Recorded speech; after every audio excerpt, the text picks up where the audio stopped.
In Paris, early in 1863, Claude Monet and Frédéric Bazille went to see the work of Édouard Manet, a 31-year-old painter whose work, The Bath, had suddenly captured all attention. But the attention was all negative. The public stared with open jaw. The critics raged. And even Emperor Napoleon III weighed in, deeming the work immodest. With The Bath, which he later renamed Déjeuner sur l'herbe, Édouard Manet catapulted himself into the limelight and into position as the new leader of the avant-garde. He had violated the academic rule that nudes were to look like goddesses. Manet's nude appeared to be a modern Parisian woman. I think that after the Déjeuner sur l'herbe, Manet is always visible. People remembered that picture. And certainly for younger artists who are looking at modern life subjects, like the group that turns out to be the Impressionists, Manet is there, absolutely a focus, and also a personal friend, a supporter when they all get to know each other.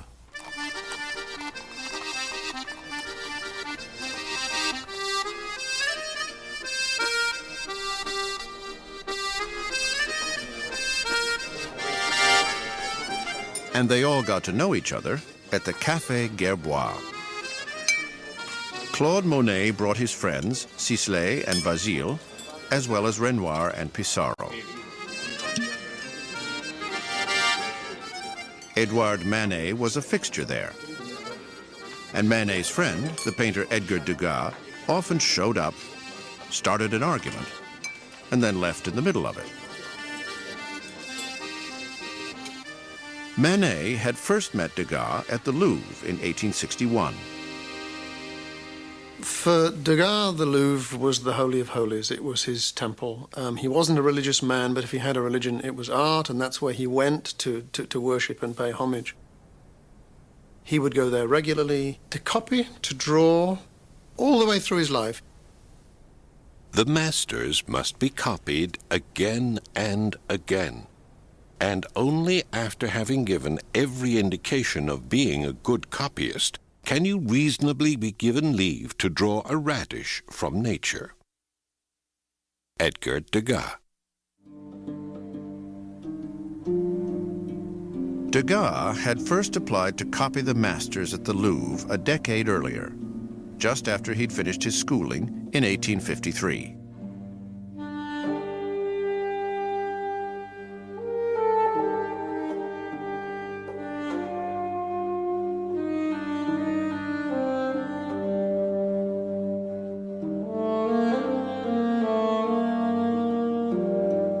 He worked to perfect his technique in preparation for his first submission to the one and only major art exhibition each year, the Salon.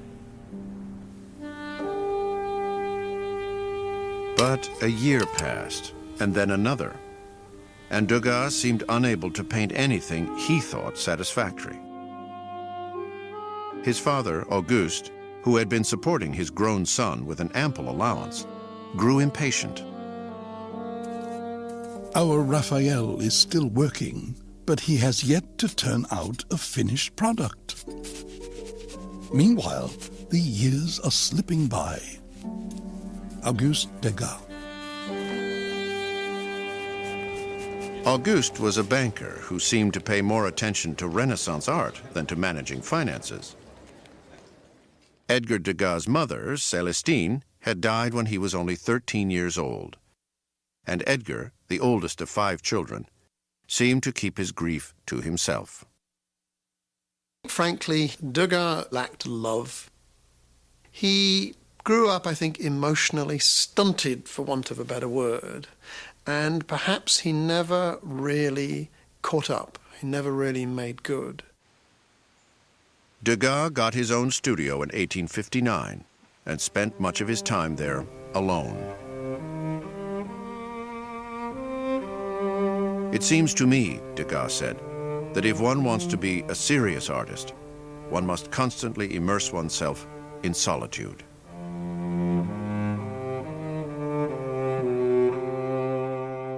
Degas found himself lonely and depressed. He painted his own image over and over again, always with the same dark expression.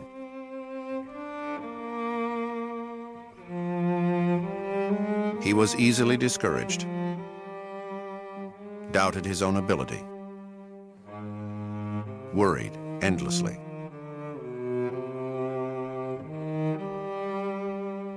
As a young man, there were moments when he really withdrew into himself. There were periods of his life that we can point to where he seems to have gone through something that would be called depression today.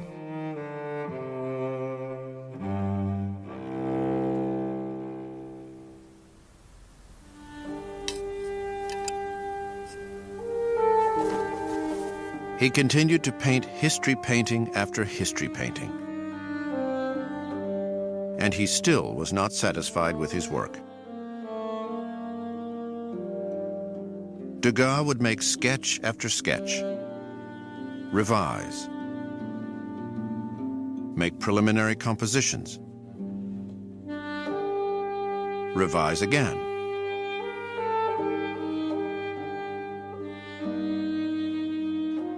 Then he would start his final version on canvas, only to scrape off and begin again.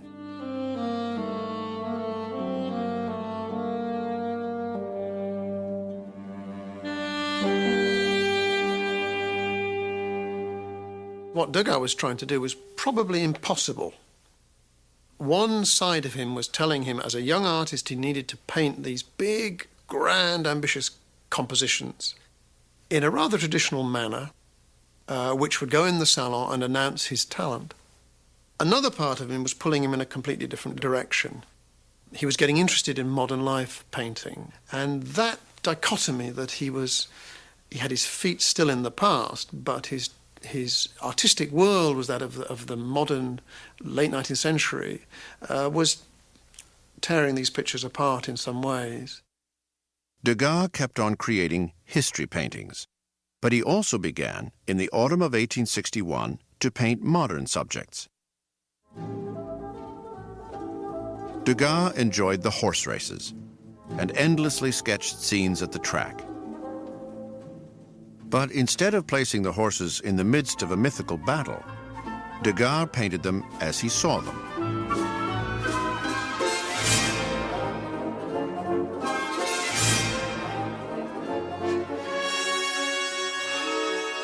With the horse races, Degas had found a subject that he would return to again and again. In about half a dozen pictures, he experimented with modern techniques for bringing across, for example, the excitement of being in a crowd of people, watching horses moving at great speed, and the sense of bustle and the sense of noise and so on that you get at a racetrack. He cuts off horses at the side of the picture.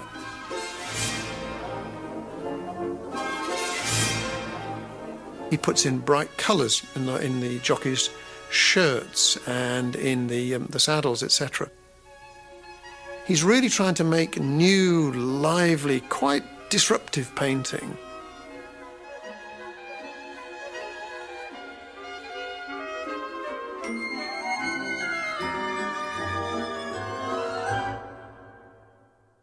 Degas was still an unknown painter in 1865. But his friend Edouard Manet was once again on center stage. Manet's salon submission, Olympia, a painting of a woman who appeared to be a prostitute, generated even more outrage than had his Déjeuner sur l'herbe 2 years earlier. Manet did receive congratulations on some seascapes, but the congratulations did not make him happy, for the seascapes weren't by Manet, but by Monet. Manet, the great figure of that moment, had this very controversial nude painting there. And right nearby was Monet's beautiful picture of the beach at Saint-Adresse. critics came along and then were saying, is it Manet? Is it Monet? Is it Manet? Is it Monet? And of course, the young pup Monet, being junior to Mr. Manet, was undoubtedly pleased with that kind of confusion, whereas the elder Manet, it is often said, was a little distressed that somebody was either appropriating his fame or indeed even confusing with his name. Confusion aside, Monet was in fact well received. He had submitted his work to the Salon for the first time that year, and the critics immediately took notice. Monsieur Monet, unknown yesterday, has made a reputation by this picture alone. His seascape is the most original and supple, the most strongly and harmoniously painted, to be exhibited in a long time.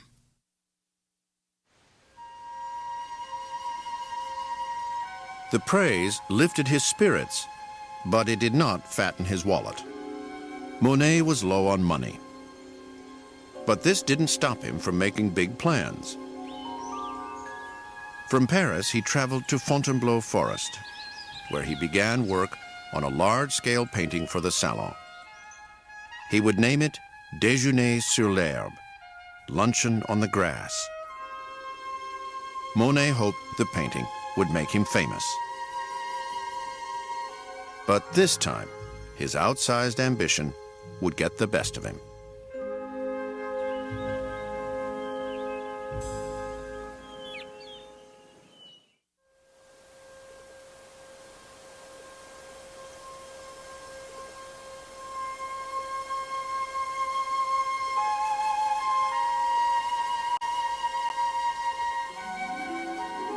My dear Basile, if you don't answer me by return mail, I'll think you've refused to help me out.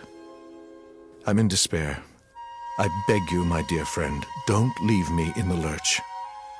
I no longer think of anything but my painting, and if I don't manage to bring it off, I think I'll go mad. Monet.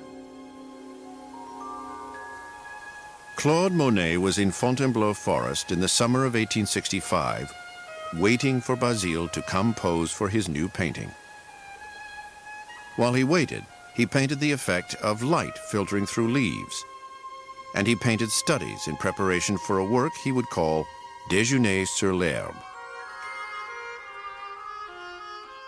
Basile finally arrived in late August, ready to model for several of the figures. Monet had a female model with him as well, 19-year-old Camille Dancieux.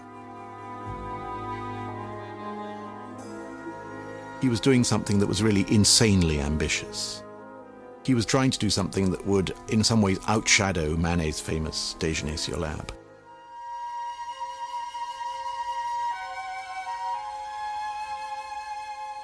As Monet stood painting at his easel one morning, he was suddenly struck in the leg by an errant throw of a metal discus. Basile helped him into bed and rigged up a mechanism to drip cool water on the wound to reduce the swelling.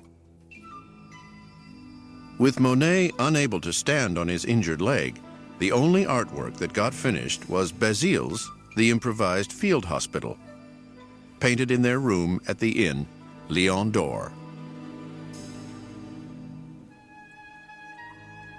In October of 1865, Monet returned to Paris and started his final version of Déjeuner sur l'herbe on a canvas that stood 15 feet high and 20 feet long for a grand total of 300 square feet. This vast canvas, this Déjeuner sur l'herbe, was going to be the biggest painting he'd ever painted. Monet was very ambitious. He was ambitious from the beginning, and everybody knew it. But early in 1866, after 8 months of struggle, Monet stopped working on Déjeuner sur l'herbe. He decided that he could not finish the painting in time for the Salon. Not long after Monet abandoned his huge project, Edouard Manet changed the name of his The Bath to Déjeuner sur l'herbe. Manet, Degas commented, could do nothing but imitate. Meanwhile, Monet was determined to get something substantial done for the Salon. He borrowed a fancy green dress for his model Camille and quickly set to work. He was trying to meet the salon deadline. Monet didn't waste time worrying about the pose or the style of the dress. It appears, in fact, that he took his inspiration from the pages of a popular fashion magazine. In the 1860s, Émile Zola had written of the group which would become called the Impressionists, that they wanted to be able to capture the beauties of their moment. And that is a concept which ran very deeply through Monet and other Impressionists. Monet worked furiously, almost non-stop. He'd again set himself a steep challenge. The portrait of Camille was life-size, on a canvas that stood nearly 8 feet tall. Nonetheless, Monet managed to finish in a matter of days, just in time to submit his painting to the Salon jury in March of 1866. The jury found his Woman in a Green Dress acceptable, and Claude Monet was in the Salon for the second year in a row. And for the second year in a row, he received glowing reviews. Now there is a temperament, the journalist Émile Zola commented. There is a man among eunuchs.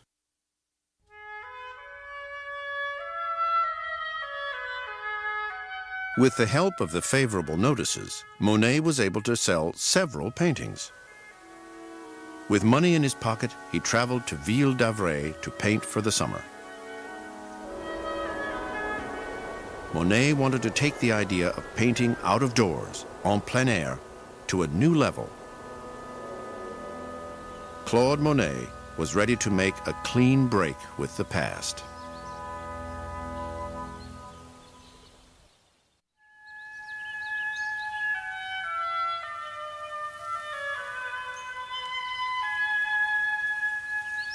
Claude Monet settled into Ville d'Avray for the summer of 1866.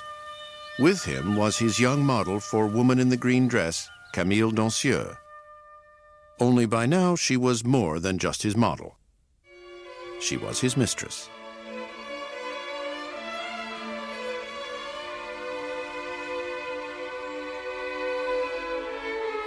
Monet asked Camille to pose for several figures for his next painting, Women in the Garden. He was looking to capture the natural effects of light, and Monet felt that this could only be done outdoors, with his subject before him from the first brushstroke to the last. The practice of painting en plein air or out of doors was actually a very old practice.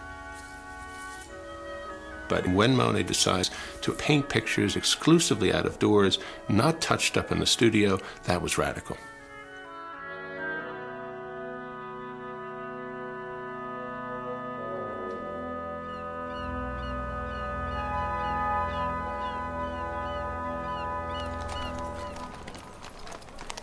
Auguste Renoir, meanwhile, was in Paris, working in a style that was anything but radical.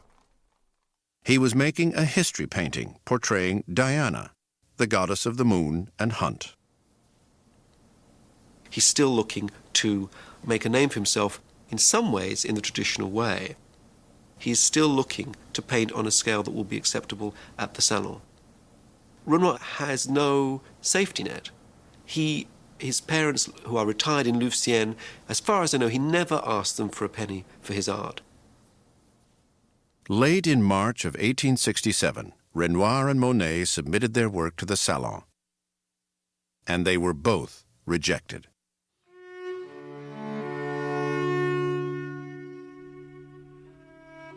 Nearly a year of planning and work ended in failure.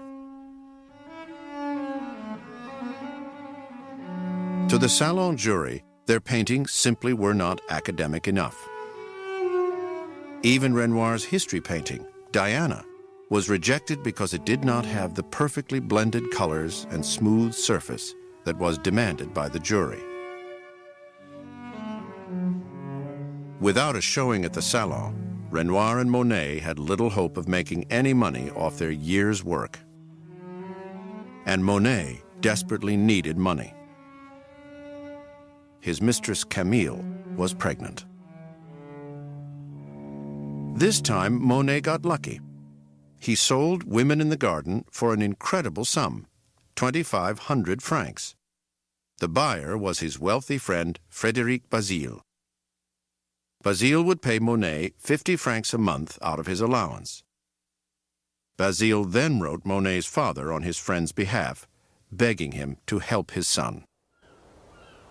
But Adolphe Monet refused to send any money. Instead, he offered free room and board for his son, but not for Camille. We assume that when Monet had set up with Camille that there was a problem with the family, that they simply felt that this was a bridge too far, that, okay, what went on in Paris behind closed doors was one thing, but having a mistress and an illegitimate child was something that was really a social stigma, and that this was something that they simply couldn't be seen to be supporting. In June of 1867, Monet accepted his father's offer and returned to his boyhood home on the Normandy coast. Before leaving Camille, he found a medical student who agreed to attend the delivery in exchange for a painting.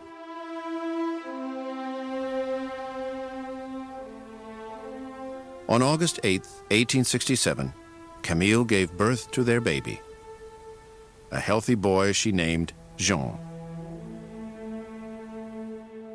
Monet could not even afford the train fare to visit his new son. He wrote to Bazille to ask for an advance payment on his purchase of Women in the Garden. He was desperate to send money to Camille, but Bazille did not reply. August 12th. You've been stubborn about answering me. I sent you letter after letter, rapid post. Nothing got a rise out of you. I've had to ask strangers for loans and subject myself to insults. I'm very angry with you. August 20th. I didn't think you'd abandon me like this. I no longer attribute your silence to an oversight. It's very wrong. So I no longer dare believe in your friendship. I'm in greater need than ever. You know why. I'm sick over it. October 14th. If you don't answer me, everything will be finished. I didn't think you would abandon me like this. One last time. It really is too bad. I tell you, I'm in desperate straits. I've waited for the postman, and every day it's the same. It pains me to think of his mother having nothing to eat. I think Monet used Bazille as some sort of money purse at various points, but at the same time, Bazille at times is very willing to help out when he could, but at times Monet's constant letters must have been thoroughly aggravating.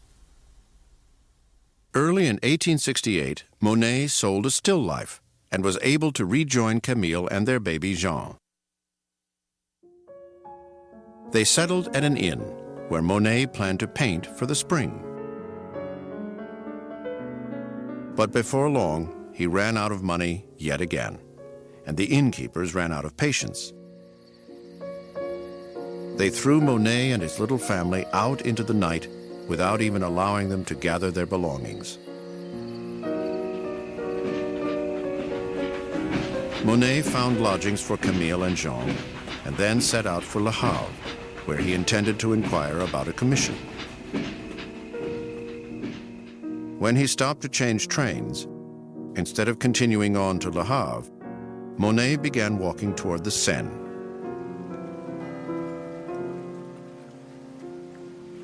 By the time he arrived at the river, he found himself in such a state of melancholy that he threw himself headlong into the water.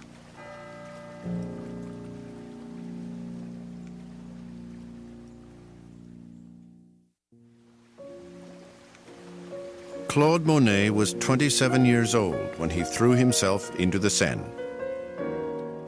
He was overwhelmed by debt and gloomy about his future. But he forced himself to swim back to the river's edge and pull himself out.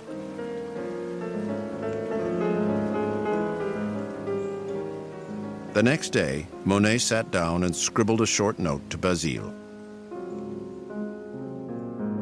June 29th, 1868. I was certainly born under an unlucky star. My family has no intention of doing anything more for me.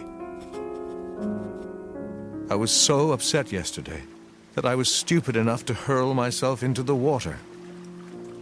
Fortunately, no harm came of it. Monet. It was much more likely to be exasperation rather than a serious attempt to end everything. I think there's a sense in which he's always driven, and he is somebody who was immensely ambitious. And you feel that there is a real sense of perseverance, of sort of dogged determination to win out in the end. Monet got back on the train and continued on to Le Havre. Once there, he paid a visit to an art collector and won a commission to paint several portraits.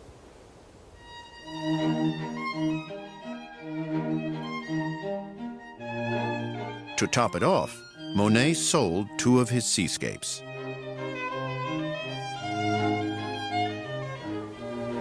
After Monet finished work on the portraits that fall, he took Camille and 2-year-old Jean and moved to the Paris suburb of Bougival. Nearby lived Renoir, Sisley, and Pissarro. Camille Pissarro, like Monet, had been struggling. The 100 francs a month he received from his mother was never enough.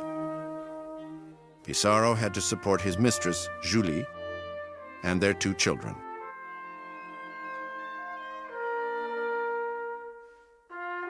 So Pissarro took work painting canvas window blinds. One of his friends could not resist painting a view of the fine artist reduced to working as an artisan. Monet, though, would not even consider picking up other work to help pay the bills. And as the summer of 1869 progressed without a sale, Monet could hardly afford to buy food for his family. The idea that a painter would wait tables, for example, is really a more modern idea. Most painters in the 19th century, if they were going to be painters, survived on the thinnest of lines economically and made do as best they could. It was a question of devoting yourself utterly to painting and hopefully having some kind of family support. Renoir did his best to help the Monets, bringing leftover food from his parents' house whenever he could. Renoir, though, was himself out of money. My dear Basile, I'm staying with my parents, and I'm almost always at Monet's. They can't hold out much longer. They don't eat every day. I'm doing almost nothing because I don't have many colors. Things may go better this month. If they go better, I'll write you. Renoir.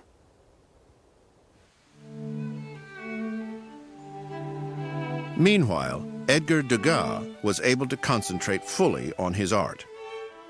He did not need to sell. At 35 years old, he still lived on a generous allowance from his father. He kept himself constantly focused on his art, always striving for perfection, always pushing to break new ground. He always seems to have been a step ahead of the company in terms of thinking about what was going on. And people became a bit fearful of him for that reason, that he wasn't somebody that you argued with. He would just cut the ground from under your feet. Degas kept himself ahead of the pack by constantly experimenting. He experimented with modern life themes, with the effect of artificial light, and with compositions that gave a sense of capturing a moment in time.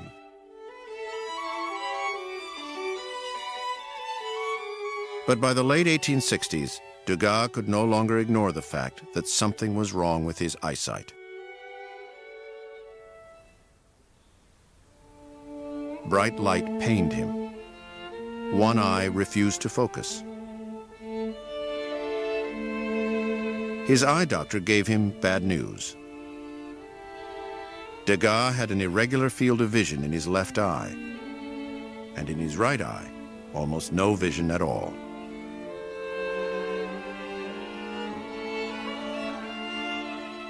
Degas was thrown into despair, terrified that he was going to be completely blind. His world revolved around his painting, and Degas could not shake the feeling that his world was soon to end.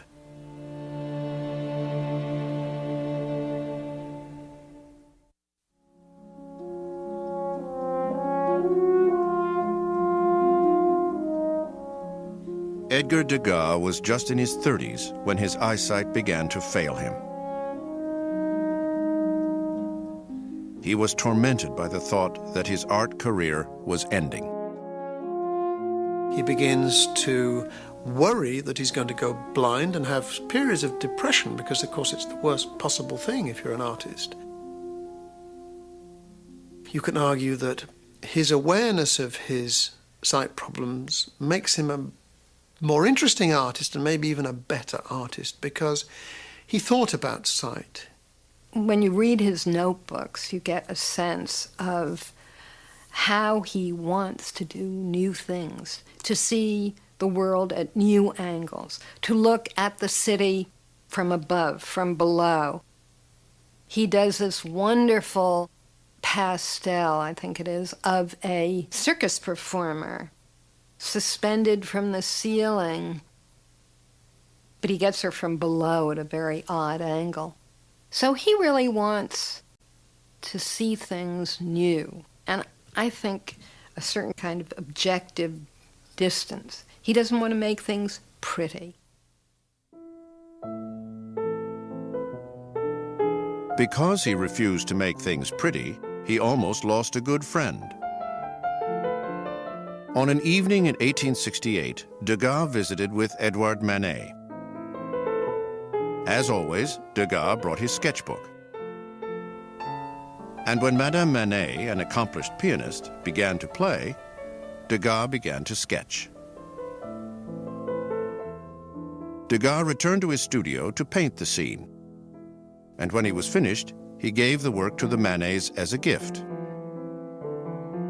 Edouard Manet took one look at it and suddenly slashed the canvas nearly in half, cutting out the portrait of his wife at the piano. He thought that Degas had made her look ugly. Degas was furious that his painting was ruined. But when a friend later asked if he was still mad at Manet, Degas replied simply, "How could anyone stay on bad terms with Manet?" Manet was known for being charismatic, urbane, even charming. Degas, on the other hand, was known to be difficult, remote, and overly argumentative. With his fellow male artists, he could be very dismissive and very critical.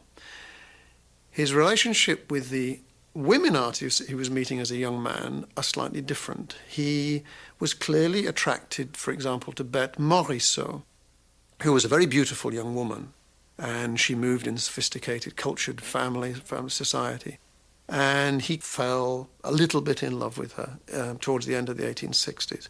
It never came to anything. He wasn't at all adept at making love in the 19th century sense. Edna. Monsieur Degas came and sat next to me, pretending he was going to court me. But his courting was confined to a long commentary on Solomon's proverb, "Woman is the desolation of the righteous." I certainly do not find his personality attractive.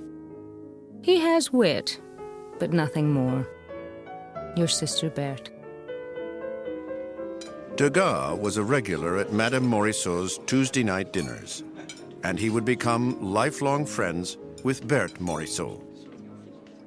The Morisot family was very well connected, and I think this was very important for Berthe Morisot when she was growing up, particularly as a young woman, to have people like Edouard Manet visit the home, to listen to conversation which went beyond the domestic or beyond the local concerns of an upper middle class family.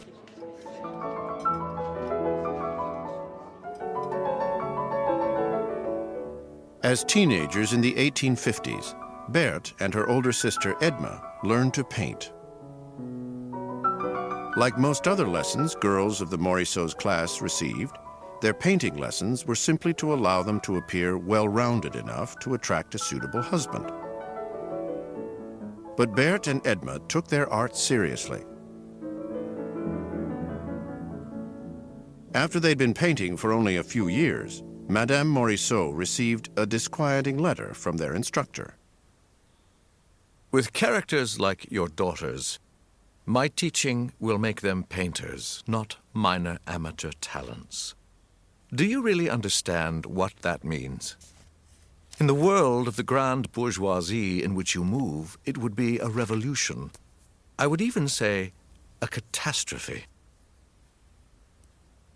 There were so many arguments that to be a woman artist would sap one's femininity, would make it impossible to be married, would make it impossible to be a good mother, would make it impossible even to be a good-looking woman. And the biggest problem was that women were officially barred from any number of art institutions. The Morisot girls were determined to press forward. Madame Morisot, though, was worried that neither Edma nor Berthe were concentrating on the real goal, marriage. In 1868, Edma was 28, Berthe 27, and Madame Morisot felt it was about time they each found a husband. So she paraded suitors through the house. She made comments about her daughter's fading looks. But neither Edma nor Berthe showed the slightest interest in marriage. Both girls, it seemed, were infatuated with Edouard Manet. I definitely think he has a charming character, Berthe said. He pleases me infinitely. But Manet was already married. Berthe called Manet's wife his fat Suzanne.